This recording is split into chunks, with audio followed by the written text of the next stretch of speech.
Bom, gente, vamos dar início a mais um vídeo para o canal Mente Aberta. Nesse vídeo aqui eu vou fazer para vocês mais uma sessão que irá corresponder à playlist de título Caio Responde, tá? Tratando-se dessa playlist, eu venho aí atendendo ao e-mail do Gervásio. O Gervásio, ele me mandou um e-mail, né, com uma síntese de 4 perguntas referentes ao complexo de Édipo. Então aqui eu estarei respondendo a 4ª pergunta dele, que o mesmo indaga: quais as consequências à ausência da figura paterna, principalmente no que se refere ao período que ocorre o complexo de Édipo?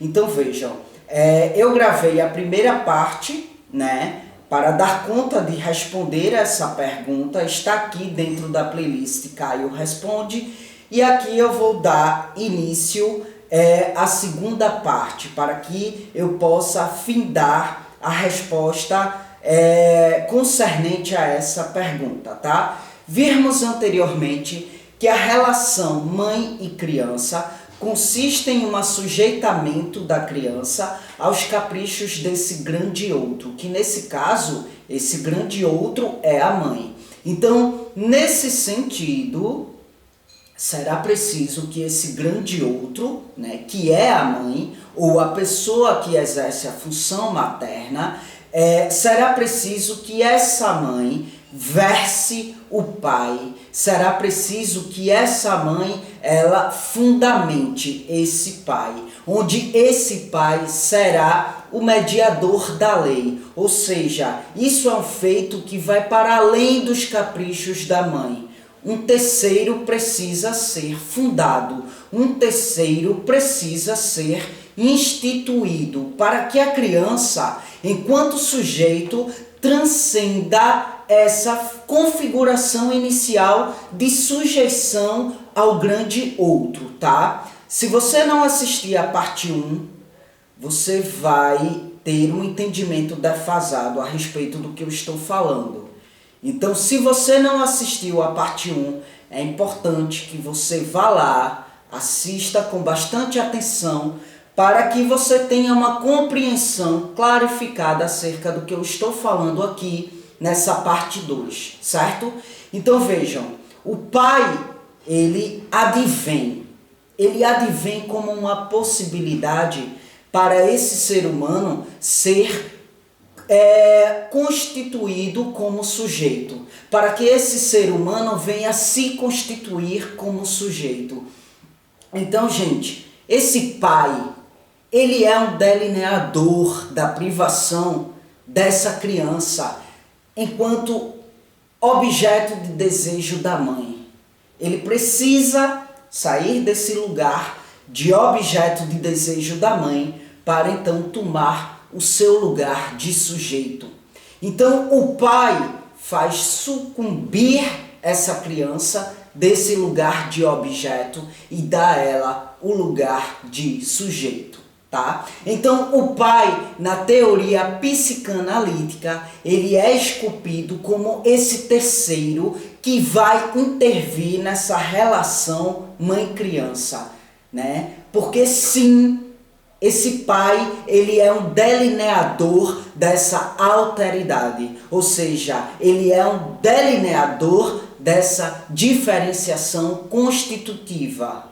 Olha, filho, você é você e sua mãe é sua mãe. Você não é uma extensão da sua mãe.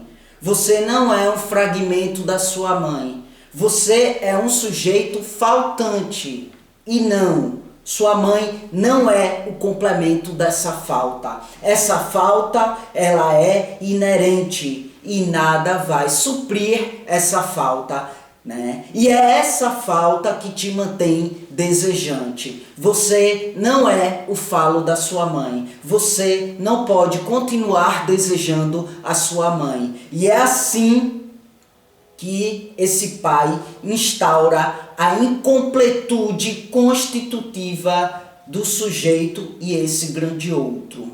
Uma trama inconsciente, tá, gente? Uma trama inconsciente. Eu gosto muito de elencar isso, sabe? Porque o pai, ele não vai chegar para o filho de modo consciente e vai lançar esses dizeres sobre esse filho de modo literal, de forma propriamente dita, certo? Então vejam, essa função paterna instaura a incompletude constitutiva do sujeito e esse grande outro, ou seja, não são complementos. Então, Lacan ele vai trabalhar a metáfora paterna como sendo uma operação. Ele não trabalha a metáfora paterna como sendo é o pai real, o pai biológico. Não, ele trabalha essa metáfora paterna como sendo um movimento que vai dar ao sujeito, que vai acatar ao sujeito um manejo da falta que o transpassa. Já vimos anteriormente na parte 1, que na constituição da subjetividade, o pai da realidade é diferente do pai enquanto operação simbólica. E a psicanálise, ela não trata do pai na realidade. Ela trata do pai enquanto operação simbólica. E o tempo todo, a importância que a psicanálise dá à função paterna é no sentido de operação simbólica e não no sentido biológico da coisa. Então, essa operação simbólica, ela tem essa função de ordenar, de impor um limite, de impor a lei, de impor a moral. Ela é a chave da porta que leva esse sujeito à proibição dessa relação incestuosa, essa trama inconsciente que acontece nesse momento do complexo de Édipo. Porque nesse momento, mãe e filho estão aí em um estado de puro entrelaçamento. E daí o pai, nesse momento, como representante simbólico, vai fazer com que aconteça essa separação. E essa separação, ela é importante porque é uma separação que vai marcar a incompletude do sujeito. Ou seja, essa mãe não o completa. Essa mãe não é o objeto que o torna inteiro. Isso faz parte da constituição do sujeito. É o ponto de partida para que o mesmo se torne um sujeito desejante.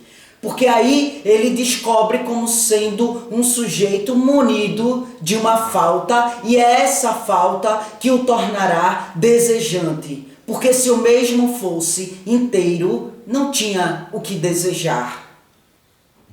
E somos sujeitos a partir do momento que temos o que desejar.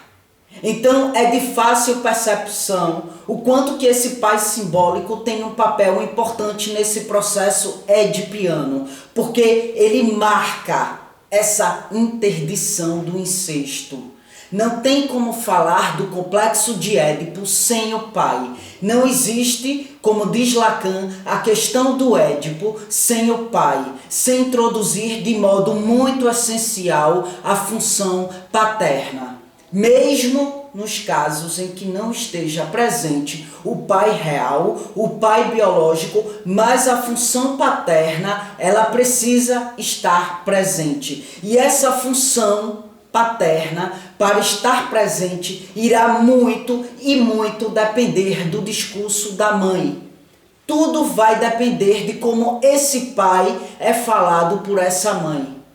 Seja essa função paterna exercida por um tio, seja essa função paterna exercida pelo avô, pelo padrasto, pela companheira da mãe, qualquer um exerce essa função, até a própria mãe, como vimos anteriormente na parte 1, até a própria mãe, ela pode exercer essa função paterna, desde que essa função paterna esteja muito presente em seu discurso. Então qualquer um exerce essa função, mas o que importa para que essa função de fato seja consistente, para que essa função de fato seja exercida, é a fala da mãe. Quando uma mãe é solteira, por exemplo, ela mora aí com a mãe dela, a avó da criança, né? E aí a avó da criança briga com essa criança, impondo um certo limite a essa criança. E daí então a mãe dessa criança diz: olha, tu tá escutando a tua avó falando, obedeça a sua avó. Nesse discurso, ela já coloca essa avó como sendo detentora dessa função paterna. Esse é o fundamento do complexo de Édipo. E é a partir daí que o pai simbólico se liga à lei essencial da proibição do incesto. Quando a mãe submete o seu desejo ao nome do pai, é dessa forma que a criança também deixa de ser assujeitada a essa mãe. Então, o pai precisa estar presente no discurso da mãe, de forma que a criança possa entender que o desejo da própria mãe se encontra referido também a esse pai simbólico. Se essa metáfora do nome do pai não estiver delimitado no discurso da mãe, todo o processo da metáfora do nome do pai será fracassado.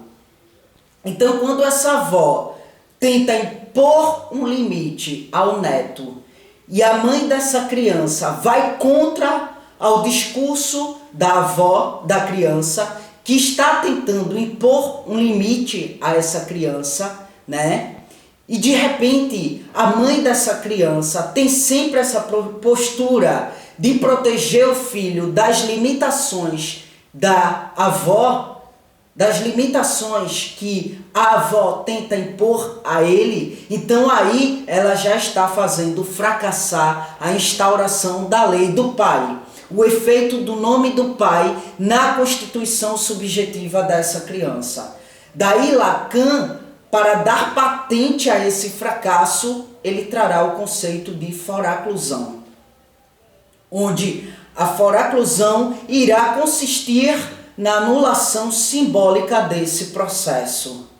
Ou seja, o nome do pai, ao sofrer a foraclusão, não vai surtir seus efeitos na constituição do sujeito. Se esse significante não se recoloca sobre o significante do desejo da mãe, então o que ocorrerá é que vai haver uma organização diferente na constituição psíquica do sujeito. E, ao falar dessa diferente organização psíquica do sujeito, é referir-se a uma psicose. Ou seja, fala-se em psicose quando há essa falha. Se a criança ela não toma conhecimento da lei do pai, dessa lei que está ligada à função do pai, daí então a realidade dessa criança é comprometida. Essa criança ficará assujeitada a uma relação arcaica com a mãe. Ela se constituirá como sendo um fragmento da mãe. Ela se constituirá tendo essa mãe como seu único objeto de desejo. Ela não irá suportar uma ruptura. Ela não reconhece a falta. Ela não vai se reconhecer como sendo incompleta, mas sim como sendo completa. Por isso ela não terá o que desejar. Ela não se reconhecerá como sujeito faltante. E, portanto, os nãos da vida será insuportável para ela. E, portanto, ela vai crescer com a convicção e consciente de que ela pode tudo, porque ela não se deparou com a privação, porque ela não sabe o que é a lei do pai. Ela irá crescer achando que o outro é uma extensão dela, que o outro é uma extensão do ego dela e que o outro, sim, tem que necessariamente suprir tudo aquilo que é anseio do seu ego. Ela não vai ter o conhecimento do limite. Ela não vai saber o que é o limite. Então, Lacan insistentemente dá importância à fala da mãe. Ele insistentemente dá importância à palavra da mãe, ou seja, insistentemente ele dá importância ao lugar que a mãe reserva para o nome do pai, para que sim, essa lei seja promovida, certo?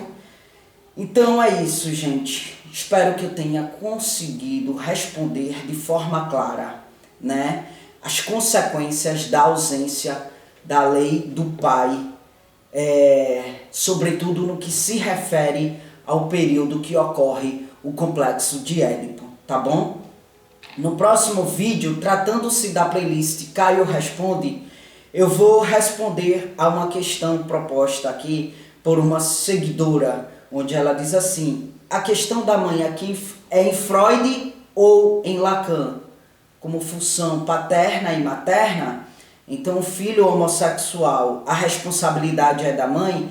Esse foi um questionamento, né, feito em um vídeo onde eu respondi a questão referente ao que pode ocorrer se o complexo de Édipo for mal resolvido, né? E aí foi o vídeo anterior a este que eu estou gravando dentro dessa playlist.